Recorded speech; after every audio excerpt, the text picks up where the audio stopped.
Um fotógrafo famoso do The New York Times dizia assim: a moda é a armadura para sobreviver à realidade da vida cotidiana. A minha convidada parece levar esse princípio a fundo. Ela usa a armadura e a beleza da sua moda contra o racismo, o machismo e toda forma de opressão. Seja bem-vinda ao Provoca, diretamente da Bahia, Carol Barreto. Eita, que delícia! Chegou. Muito obrigada por esse convite. Bem-vinda.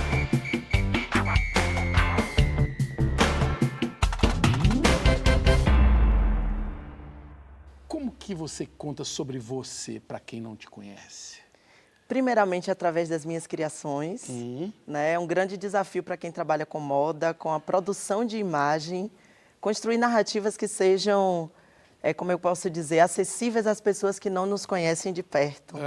Né? E, ao mesmo tempo, também com o desafio de que isso não fuja muito do imaginário da minha comunidade, da minha origem.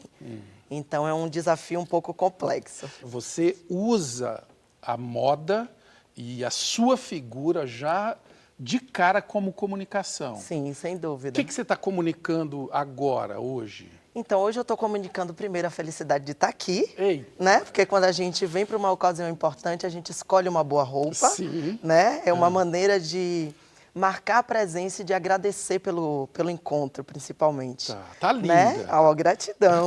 E como esse encontro está acontecendo aqui em São Paulo, e eu venho de Salvador, né? Eu estou com uma peça de uma estilista daqui de São Paulo, São Paulo, do Capão Redondo, Letícia, da Volat Brand. E Letícia conta nessa peça a história da vida da avó dela, que Sim. trabalhava numa fábrica de moletom.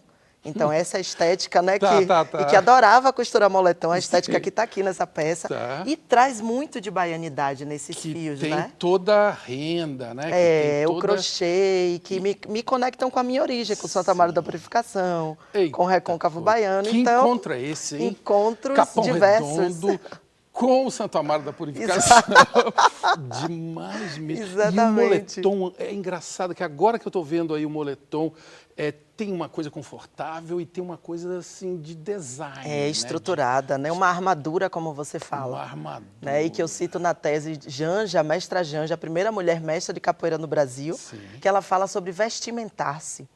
Né? A importância de pensar o que a gente traja como um processo de vestimentação. E eu, assim, com uma camiseta de dormir e um blazer por cima para disfarçar. Mentira, tá maravilhoso!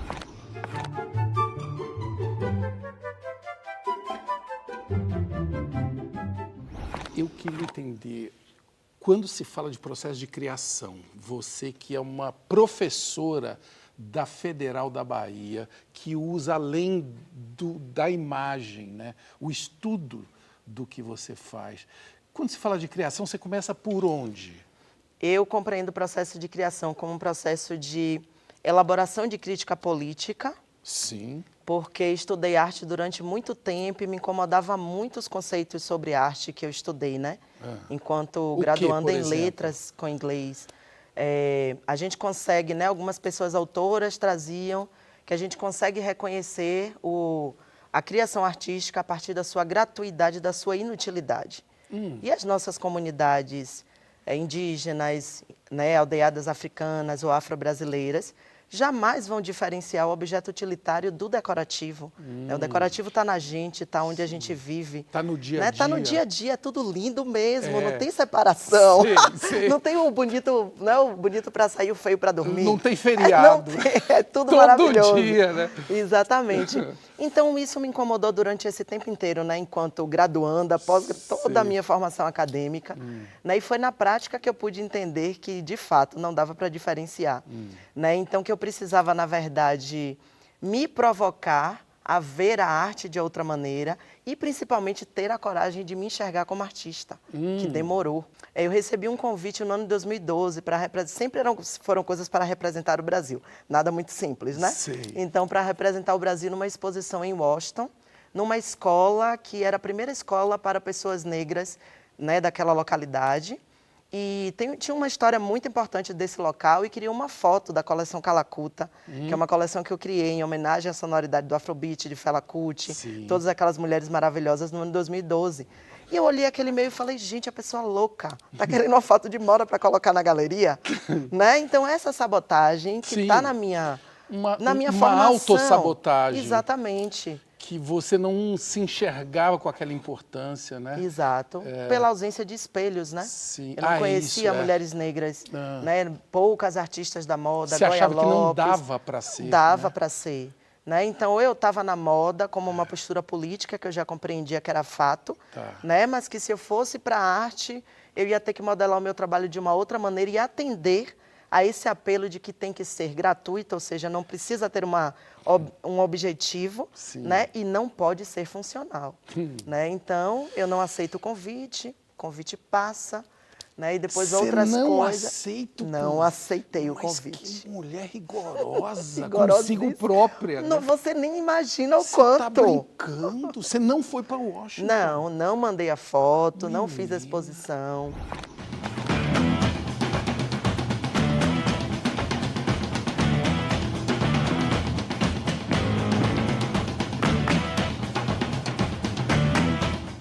O que primeiro te ajudou a alavancar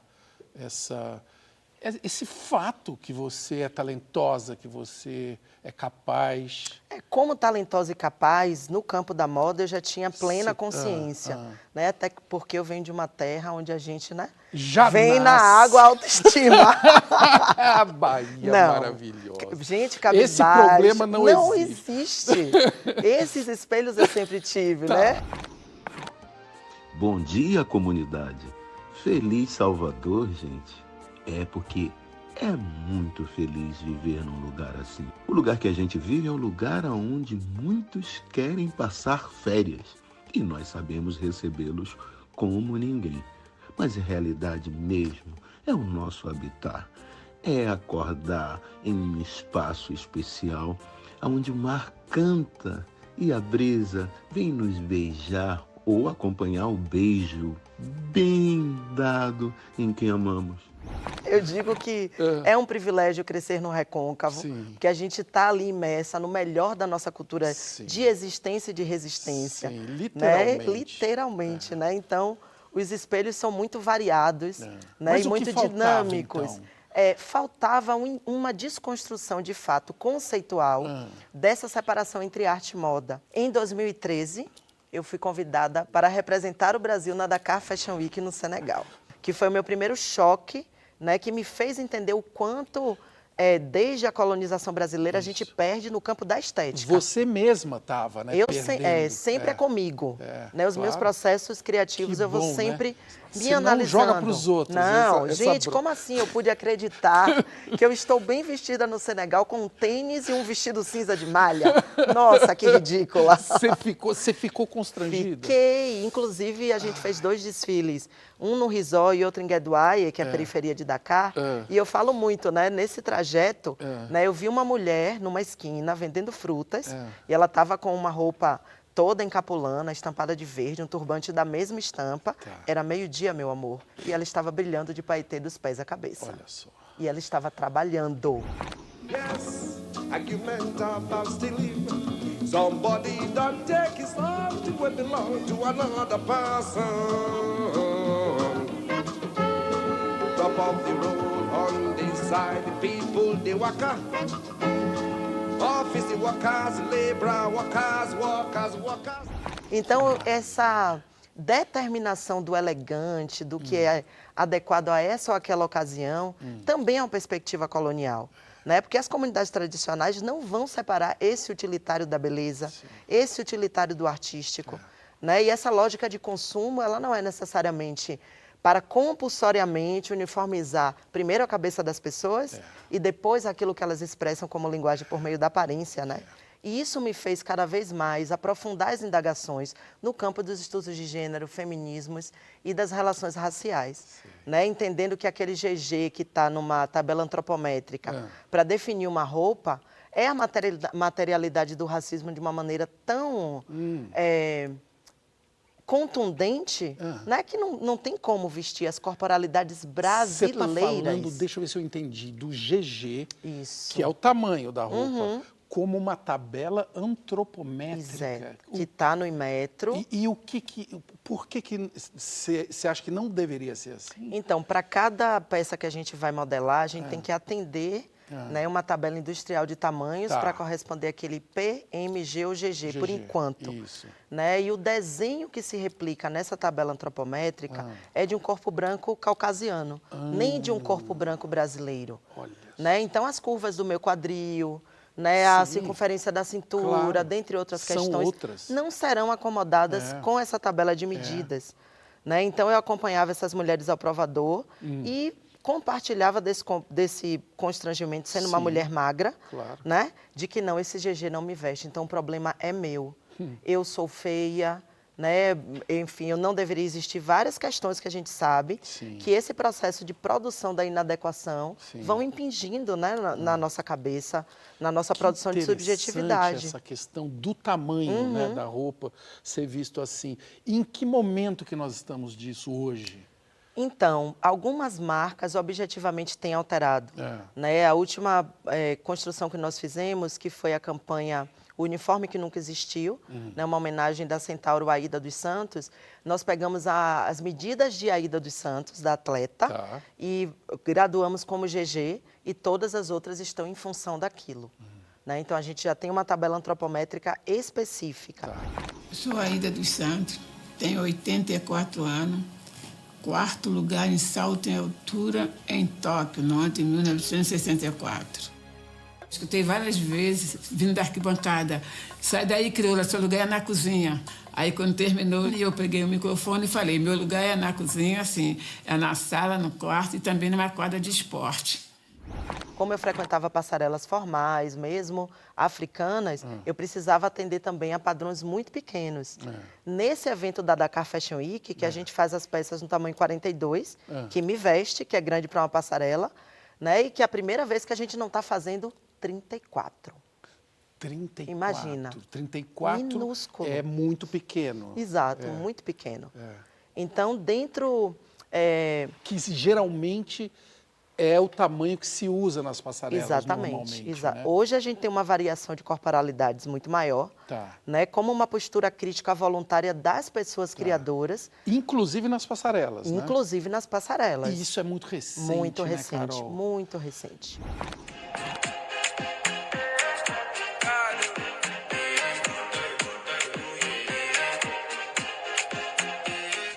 Agora, a moda tem muitas armadilhas, né? Por exemplo, tendência, né? A cor do verão é Tudo para azul. vender o que sobrou É na isso, indústria. é para isso mesmo. Sim, sim. Quem decide isso? Pois né? então, né? O que é um padrão de beleza, por exemplo, né? E é uma discussão muito complexa, né? Por meio desse padrão de beleza, a gente define quem vive e quem morre.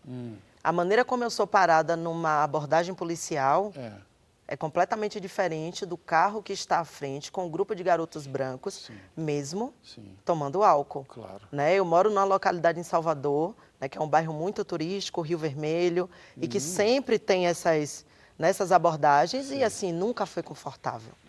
Por quê? Né? Então, é a imagem. Exato. Né? A primeira coisa é a imagem. A primeira coisa é a imagem. Se parece mais, né, dentro dos padrões determinados como corporalidades que expressam vulnerabilidade à violência, né, vamos aqui conter. Né? Se parece mais com aquelas corporalidades significadas referentes à deidade, né, a Deus, a Jesus, a Maria, dentre outras questões. Né? E a gente vai para a história da arte, a gente vai para Bizâncio. Né? Isso é tão antigo, eu dei aula de História da Arte e da Moda por muito tempo. Né? E essas reflexões foram me fazendo entender o quão pregnante é esse padrão e o quanto essa arquitetura ela é muito bem montada. Ela é montada, ela é antiga e muitas vezes a gente não percebe que está nela. Exato, né? porque é o normal. Essa menina de vermelho, eu vim pro baile só pra ver ela rebolando até o chão.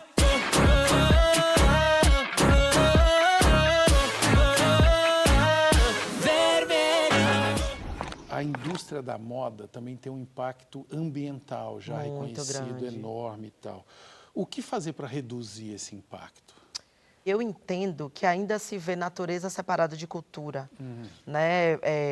Tem um professor e autor baiano, né, professor da UFRJ, que é Muniz Sodré, autor de A Verdade Seduzida, e ele traz um conceito de cultura, né, que faz a gente pensar, né, que é a nossa relação conosco, com o mundo natural, com o mundo material, produzindo desejo, dentre outras questões, né? Estou aqui resumindo. Claro.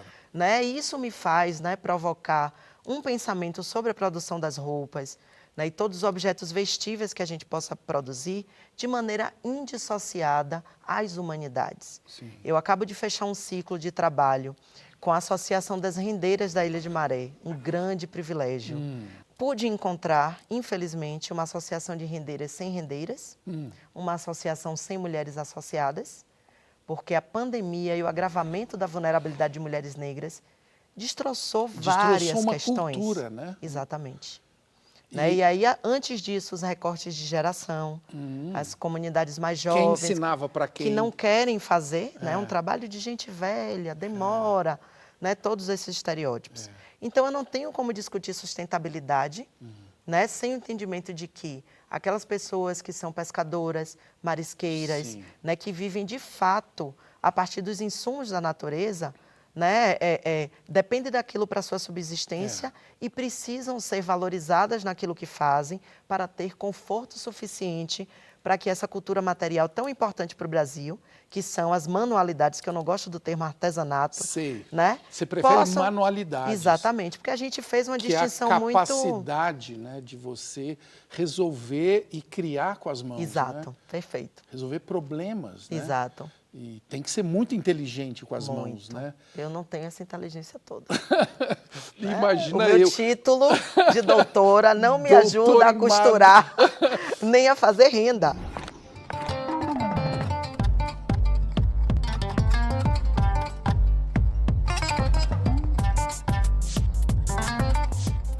Nós estamos no momento de repensar o Brasil. Eu queria entender com você todas essas cadeias que foram machucadas nesses últimos anos, né, por várias razões. Como reconectar isso daí? A gente perdeu bastante no sentido objetivo das ações afirmativas, dos programas sociais, das políticas públicas, né, projetos, programas, intervenções feitos por e para pessoas, né, imersas nesses grupos identitários, o que é muito importante. Então, não dá para eu pensar através da mente de uma mulher preta trans. Não dá para eu pensar através da cabeça de uma mulher indígena. Né? Eu preciso que essas pessoas, de fato, sejam reconhecidas como produtoras de intelectualidade e na autoridade que já advém delas e de suas trajetórias e compreender definitivamente que a gente precisa contratá-las. A minha equipe do Projeto Modativismo é uma equipe diversa. Por mais que eu seja uma pessoa diversa de verdade. De verdade. O que, por exemplo? Então, que diversidade que estamos falando? Eu tenho até uma resposta padrão que eu vou te dar. Bora. Eu digo, gente, a minha equipe é tão diversa que eu tenho até uma mulher branca, cisgênero, heterossexual e de São Paulo na minha equipe. Nossa, mas aí eu sou muito legal. É incrível, uma minoria, né? Uma super. Sabe, porque todo mundo espera, né? O que de fato compõe a minha equipe. Não, mas é tão legal você falar isso e é uma provocação, claro, porque muitas vezes a gente elimina, a gente acha que diversidade é um nicho. Né? E não é, né? Porque, então, quando a gente fala de inclusão, a gente está sempre... Tem um imaginário mental, né, de que alguém, que é essa pessoa que emana a autoridade, que decide, então isso cola com a corporalidade das pessoas hegemônicas em representatividade. Então são essas pessoas que abrem aquela brechinha da porta para alguém diferente entrar. Né? Quando eu sou a pessoa que construo essa equipe, né, a minha equipe respeita aquilo que eu entendo, de fato, como potência criativa. E eu entendo que a potência criativa vem de trajetórias não padrão, todos os lados. Daquilo que eu não alcanço, sabe, das histórias mesmo de dor, que são muito mais graves que a minha. Tem algum careca na sua equipe? Tem. Será que eu vou ter uma vaga? Não, tem vaga. Tem vaga. Tem vaga, gente, que bom. Porque no próximo bloco, moda e política se misturam. Quem sabe eu consigo uma vaguinha. Até logo.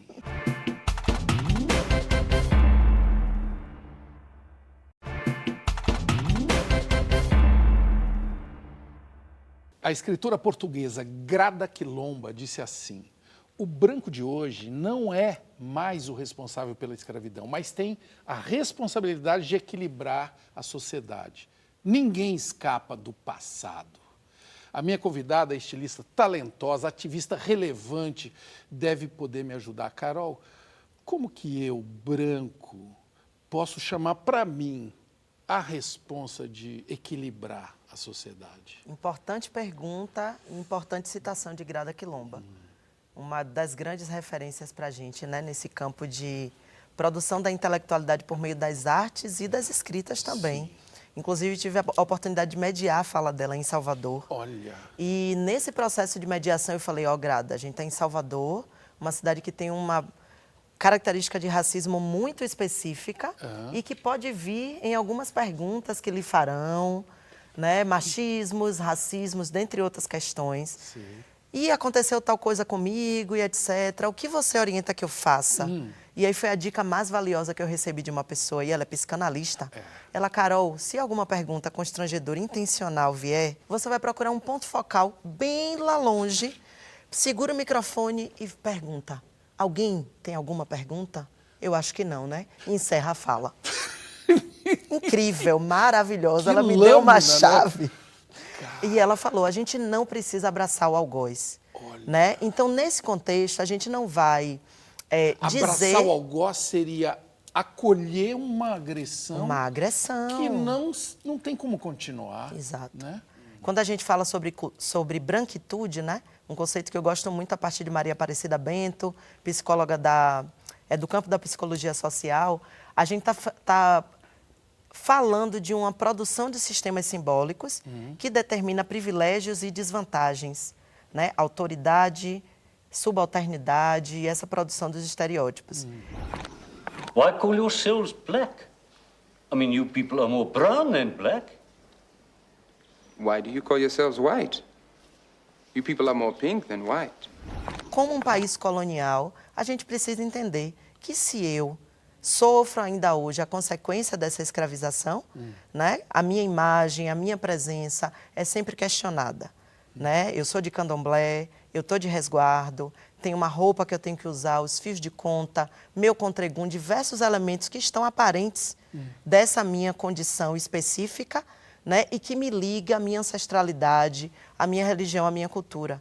Né? E aí, eu vindo aqui para São Paulo, eu entro no avião, a minha presença chama a atenção. As perguntas vêm, os olhares, né, de estranhamento. É um corpo público. Sim. E é isso que a gente precisa entender. Se eu tivesse com um traje de freira da Igreja Católica... Como você seria acolhida? De maneira nenhuma eu seria hostilizada. Sim. É uma questão de não ficar calado e de ocupação de espaço, que é outra coisa que se fala muito e, às vezes, as pessoas não entendem, né? Ocupação de espaço não é você invadir os prédios, não é só isso, digamos assim. É você literalmente estar num transporte, pode ser o avião, pode ser um transporte público, e perceber tudo o que está acontecendo. Exatamente. Não é isso? Exatamente. E muitas vezes você não percebe. Geralmente não. Ou você seleciona o que você vai perceber. Não é? Eu tenho muito mais coisa para cuidar do que estar resolvendo a cabeça racista das pessoas.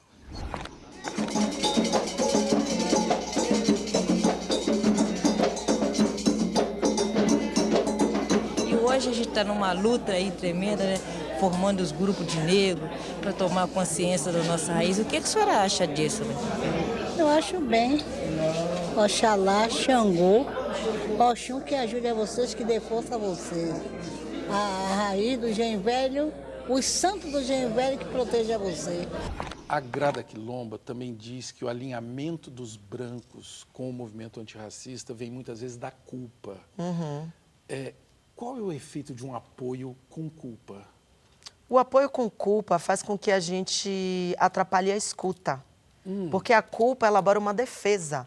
Não, mas eu não sou racista. Eu tenho um amigo negro. O meu avô era negro. Sim. Ok. Por mais que a gente se diga aí, mas eu não me sinto branca. Eu não me sinto. Né? A gente sabe que a pessoa racista tem o discernimento. Sim. E no campo do racismo estrutural, as instituições, né, diversas, né? A polícia, a universidade, a escola, dentre outras, fazem esse discernimento de uma maneira excelente, né? Então, a culpa não colabora com a aliança, porque gera uma defensiva que atrapalha a escuta.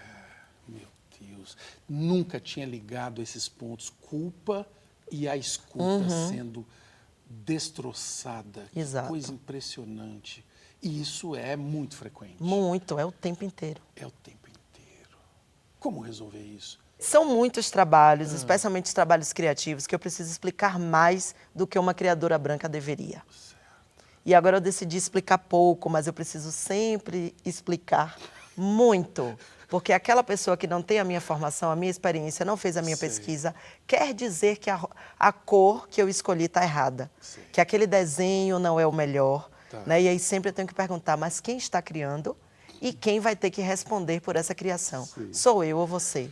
Né? Então, essa desautorização que é frequente é a maneira de um adestramento, que eu acho que não tem uma palavra melhor, né? Que se constrói na cabeça das pessoas brancas hegemônicas, né? De uma maneira geral, que nos infantiliza, né? Que não consegue lidar com esse campo da intelectualidade e que muitas vezes, Marcelo, se transforma num excesso de elogio, que também está no lugar dessa culpa. Nossa, Carol, mas como eu aprendo com você. Nossa, Carol, eu digo, gente, esse excesso de elogio significa que você não esperava que uma mulher como eu, uma mulher negra, nordestina, de onde eu vim, pudesse ter essa fluência de intelectualidade. Por quê? Essa onda que tu tira, qual é? Essa marra que tu tem, qual é? Tira onda com ninguém, qual é? Qual é, neguinho, qual é? Então vem, chega devagar no miudinho. Vem, devagar no sapatinho. Malandro que sou, não vou vacilar, porque sou o que sou e ninguém vai me mudar, porque eu tenho um escudo contra o vacilão. Caneta e papel e um mic na minha mão. E o racismo é uma coisa como um vírus que na mente que vai se manifestando. Prolifera. E prolifera, você não percebe às vezes que ele está ali dentro. Né? Como se vacinar? Estudando. Estudando de verdade. E falando. Principalmente. É uma discussão que tem que acontecer dentre as pessoas brancas. Né? Assim como a desconstrução do machismo precisa ser um debate dentre as pessoas que se entendem como homens, cisgênero, e que inevitavelmente vão exercer um papel confortável dentro dessa estrutura machista, né? Que já nos recebe quando a gente vem ao mundo, né? E que é um comparativo muito importante para a gente pensar as hierarquias raciais com as hierarquias de gênero. Né? O quanto esse lugar de poder, que é fato, que é efetivo, porque significa dinheiro, propriedade, divisão de terra. E terra é o quê? Ar, é natureza. Quando o movimento de povos originários, né, reivindica por ser reconhecido e chamado de povos originários, estamos também falando sobre posse de terra, sobre um debate sobre cultura versus natureza, sobre o quão natureza nós, humanidade, somos e o quanto esse genocídio da população indígena que se agrava nesse país é um problema de todas as pessoas.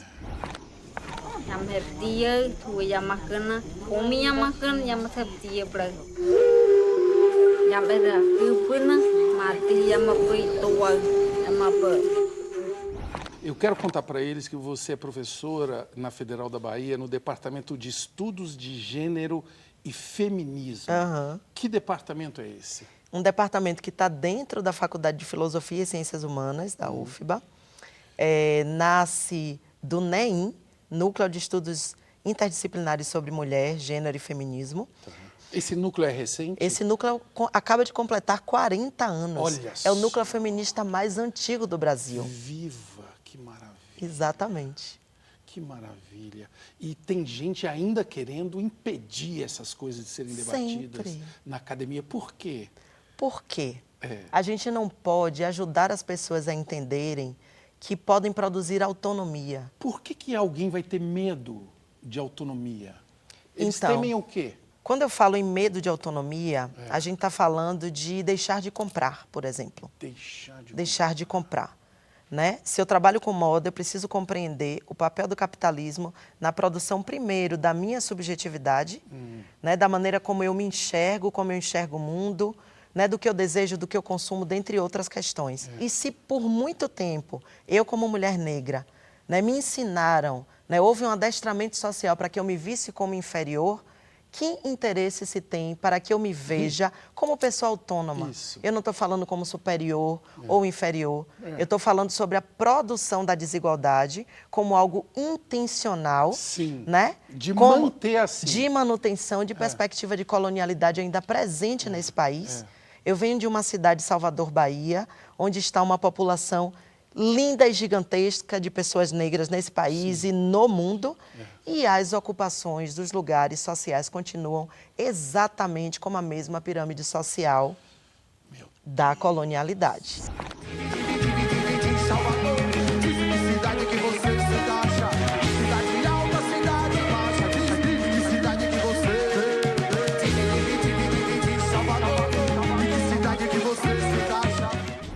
Quando a moda abraça uma causa feminista ou contra o racismo, a homofobia, como saber se é sincero ou se aquilo está sendo feito só para marketing? Então, na construção do conceito de modativismo, né, que é o que eu registro na tese de doutorado, eu passo a compreender a partir da prática. Né? Primeiro eu começo a mexer no meu ateliê, eu começo a criticar o meu lugar de autoridade dentro desse ateliê, compreendendo que mesmo sendo uma pessoa com a minha posicionalidade, que é o que se chama popularmente de lugar de fala, eu posso reproduzir ações e posturas de apropriação cultural, né, de, enfim, verticalizadas, dentre outras questões. Tem uma cena assim porque para mim é um filme mesmo, de um ateliê, né, para uma coleção que a gente apresentou em Fortaleza, inclusive a única semana de moda no Brasil que eu participei, todas as outras foram fora do Brasil e africanas. Né? E a pessoa perguntava, nossa, professora, você vai colocar búzios nesse bordado, mas búzio é coisa de pobre. E aí vamos parar para discutir. O que é coisa de pobre? Qual é a imagem que foi congelada como imagem de pobreza no Brasil e qual é a sua imagem? Né? Então, fazer com que as pessoas pudessem se implicar no processo de decisão, de construção conceitual, foi uma grande contribuição para que elas pudessem, depois daquelas coleções, terem autonomia. O que eu começo a compreender que ativismo na moda é caracterizado muito mais pelo processo do que pelos resultados aparentes. No mercado da moda, sempre tem presença, né, predominantemente de mulheres, pelo menos visivelmente. Eu estou falando aí de estilistas, modelos, produtoras, costureiras. Mesmo assim, se percebe um machismo. Sim, né, o machismo como aspecto estrutural. Né, nós, mulheres, não vamos produzir o machismo, assim como pessoas negras não vão produzir racismo, mas a gente vai reproduzir, porque esse adestramento é o que funciona, é o que produz sentido. Né? Por isso que, quando eu penso em modativismo, eu vou compreendendo que eu preciso fazer uma crítica decolonial. A minha forma de pensar, consequentemente, a minha forma de agir e sentir, como o ministro Sodré fala nesse conceito de cultura.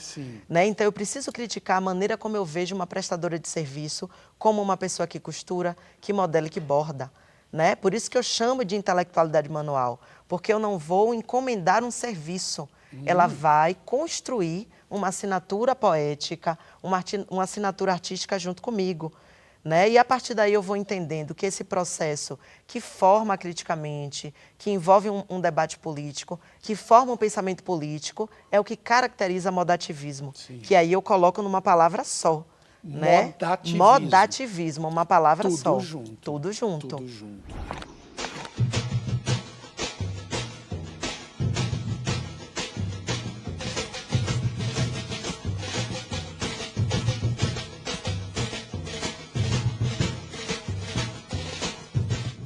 Que coisa incrível, garota, que você traz aqui pra gente nessa conversa. Que maravilha.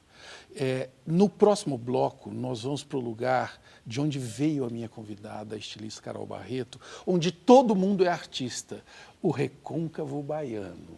Até loguinho.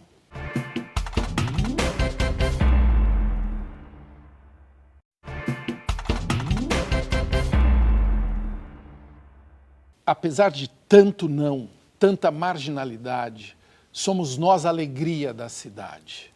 versos de Jorge Pontual, poeta de Santo Amaro da Purificação, no Recôncavo Baiano, cidade de onde vieram Assis Valente, Caetano Veloso, Manuel Quirino, Tia Ciata, Maria Bethânia e a minha convidada, estilista Carol Barreto. Que lugar é esse, hein, Carol? Que lugar maravilhoso. Eu imagino assim que o rebelde dessa cidade assim, é o cara que você dentista, né? Isso, perfeito, pronto. Não é? Acertou. Que lugar é esse, hein, Santo Amaro?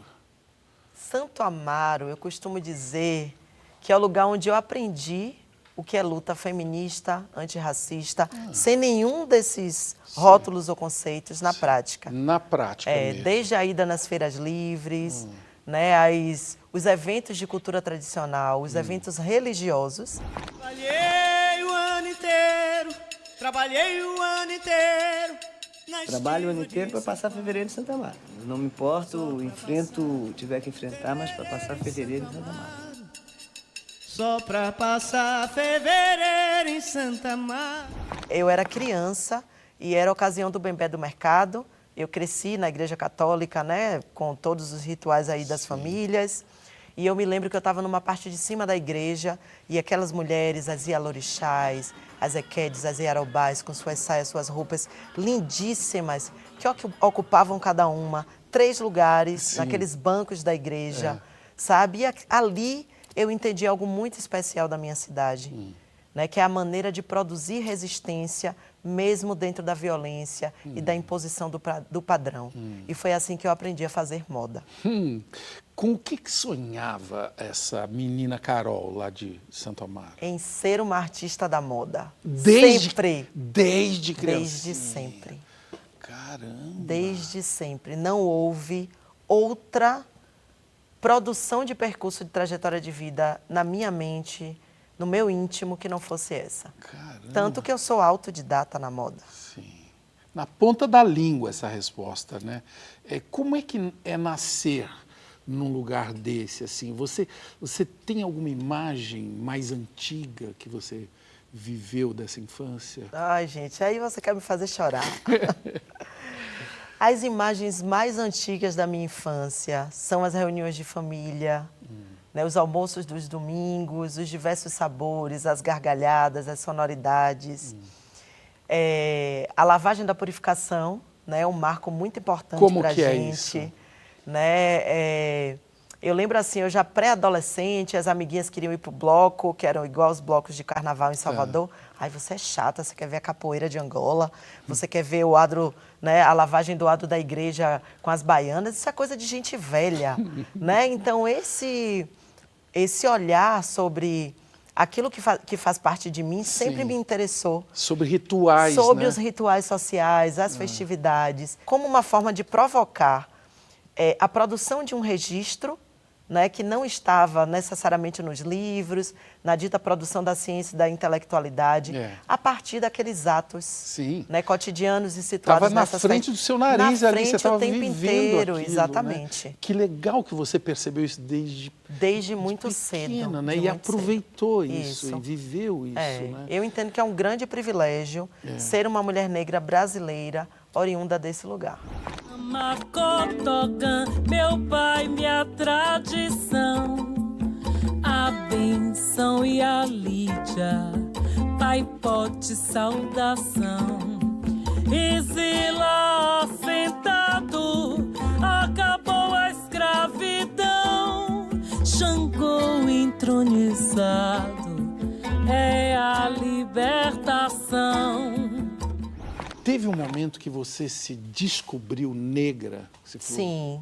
É muito doido, né? Qual foi? Eu sempre me entendi como uma pessoa negra pelo privilégio de crescer no Recôncavo, nesse comparativo de ser uma mulher negra de pele clara, escutar os racismos das famílias brancas na minha frente, dizer, nossa, mas ela é minha amiga da escola, eu durmo sempre aqui, eu sou muito bem tratada, né? Mas isso é dito na minha frente, sabe? Que complicado. Então, isso foi me trazendo a consciência de que... Que tipo de coisa? Ah, não, a gente vai passar o São João na cidade tal, que é uma cidade mais clara. Aí eu pensava, mas a cidade aqui perto é escura, não tem luz? Não, é porque a maioria é de pessoas pretas. Então, essa cidade mais clara é uma cidade que tem mais gente branca, sabe? Então, aqueles incômodos que foram se somando, né, e me fazendo compreender que, e aí eu pego um termo do movimento transfeminista, se eu tenho passabilidade mais próxima da branquidade, eu preciso usar isso em favor da minha comunidade.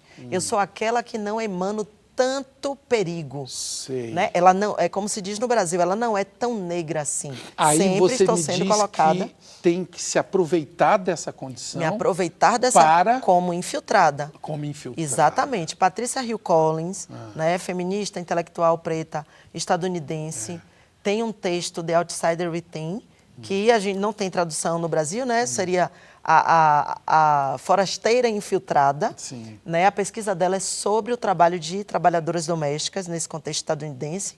E ela se colocou como empregada doméstica, trabalhadora doméstica, precisamos mudar o termo, Sim.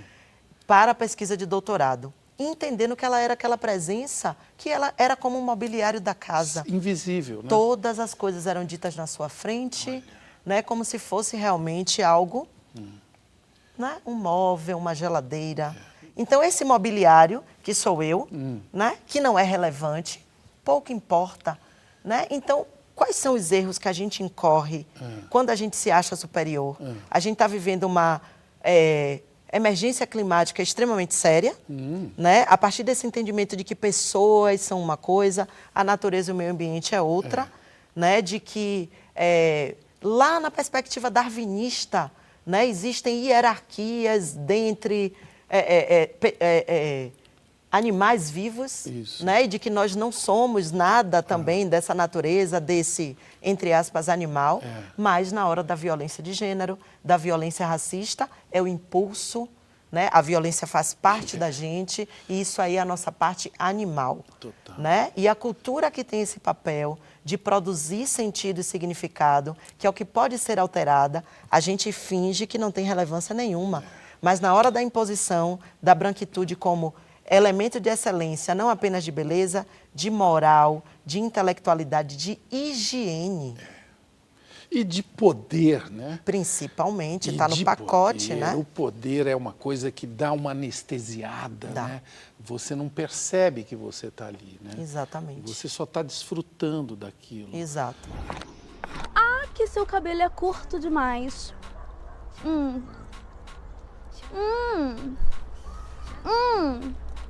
que você falou? Ah, tá. Eu tenho uma consulta rápida para você. Você falou da imagem, do que nós estamos passando. Eu queria falar de cabelo, porque é uma ferramenta que eu me sinto em desvantagem aqui nessa conversa. Me dá alguma dica. Para onde vão os cabelos, para quem não tem cabelo? Assume, né? Assume. É a primeira coisa. Adorna. É a primeira coisa, né?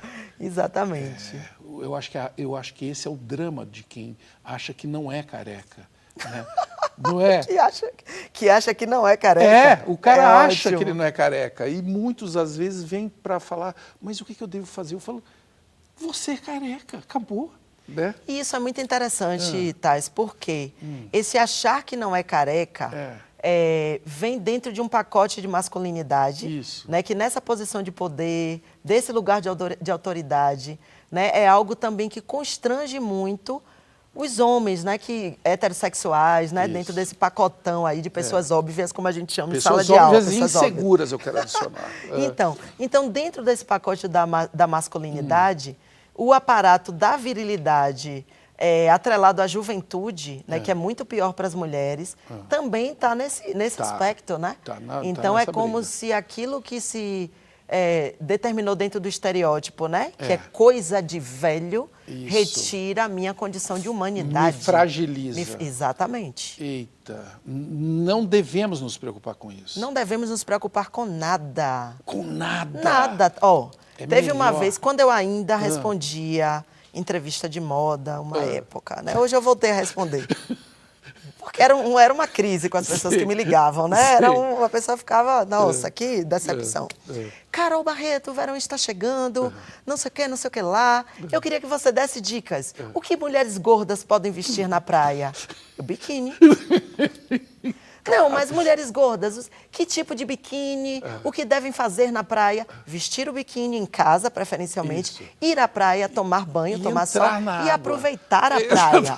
Não, mas você não está me entendendo, eu estou te entendendo. Você está produzindo comunicação para produzir inadequação na mente das mulheres? Eu não vou contribuir com isso. Eu não sou a Cláudia Raia nem Vera Verão. Eu sou a Laurinha do Camarão. Nós já falamos aqui sobre a dificuldade de ser mulher negra e agora eu vou falar de uma outra dificuldade que eu compartilho com você, com todo o respeito, de ser bonita e gostosa. Adoro. Isso atrapalha, às vezes? Então, eu sofro às vezes. Sofre? Mas eu imagino. Tem que se valer disso, né? Por muito tempo, a produção da imagem compulsória de mulheres negras de pele clara como eu, como de extrema e imediata disponibilidade sexual, né? A produção do estereótipo da tal da mulata brasileira, eu já, eu posso colecionar experiências de violências diversas nesses trânsitos internacionais. Instantânea. Não, violências materiais, né, no sentido de abordagens, né, de assédio e etc e tal. Em algum momento isso foi uma questão. Principalmente quando eu entrei na universidade. É mesmo? Faltou pano, faltou tecido na sua saia, colega. Porque o joelho está aparecendo. O olhar para a alcinha. Sim. E aí eu sempre conto. Eu disse, eu fofoco mesmo. Mas, por favor. Não é porque eu preciso dar aula a partir do que o senso comum produz. Sim. Eu digo, turma, acabei de chegar ali e a colega olhou para a alça do meu vestido. E a turma, bem educada pela professora, né, diz, professora, porque nós estamos no Canadá. Que não no calor de Salvador. Eu acho que realmente você tinha que colocar um blazer, né? E aí no carnaval eu não posso estar com a roupa do carnaval, que as críticas vêm. Né? Mas é como eu falo em sala de aula. Eu passei a me apresentar num primeiro dia com uma turma diversa, né? Que não está acostumada a ter uma professora negra e etc e tal. Gente, o que vocês pensam sobre mim é problema de vocês. Sim. O problema que eu tenho que resolver aqui é como educar vocês nesse sentido de uma consciência crítica política. É o que você está falando agora. Você é muito transparente, né, mulher? Você é direta, educada, afetiva, mas você é direta.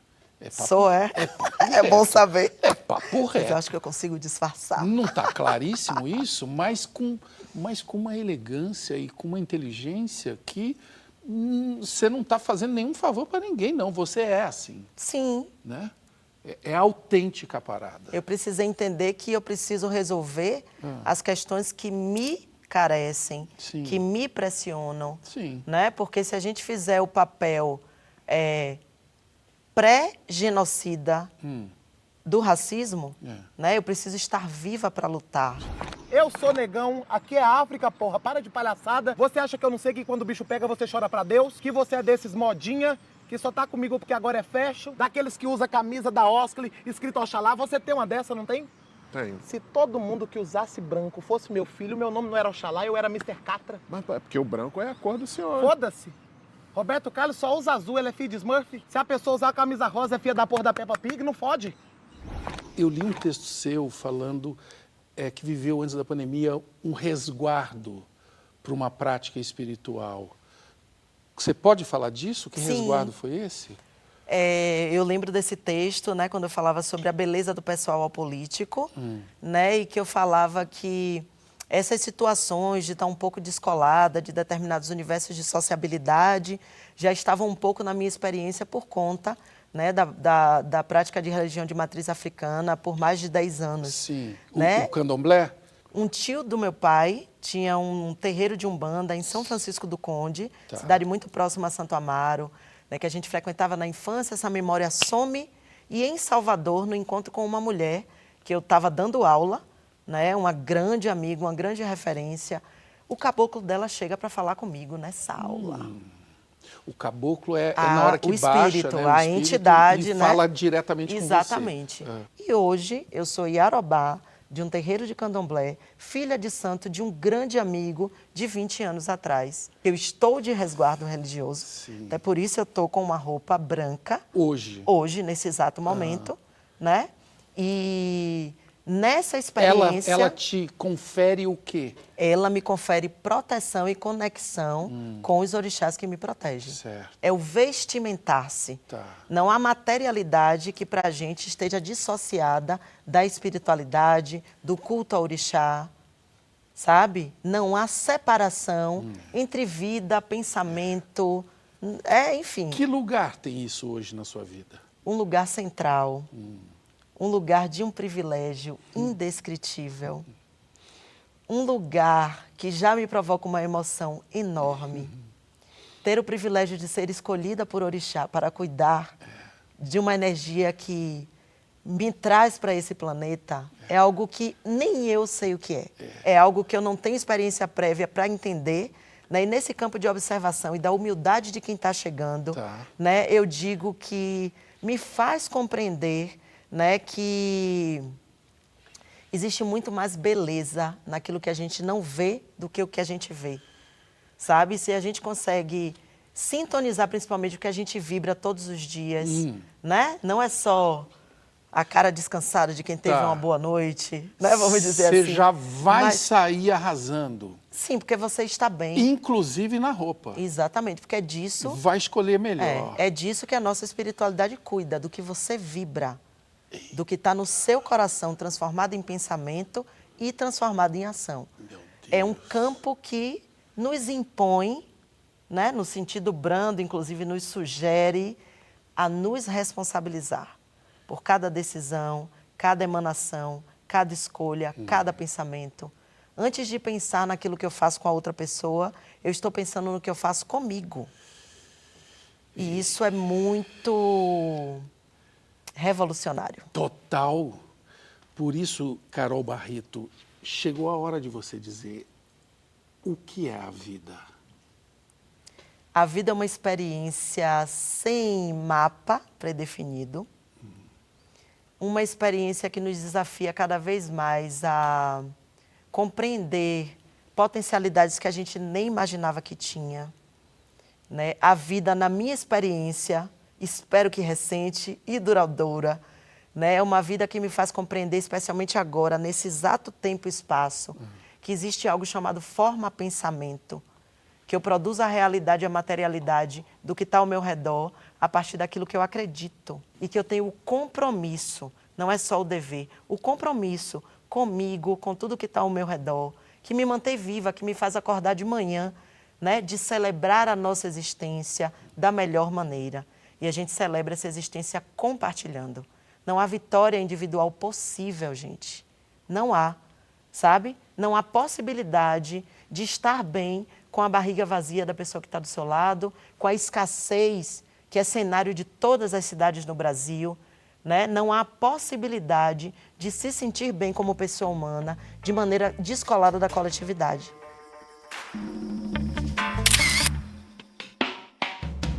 Você falou que a gente vibra, né, as coisas. O que será que chegou lá do outro lado? Eu espero que muita energia de luta por meio da produção do bem viver. Bem viver. Muita celebração, muita alegria, transformada em estratégia, principalmente. E olha, viver bem e bem viver foi o que aconteceu aqui. Com certeza.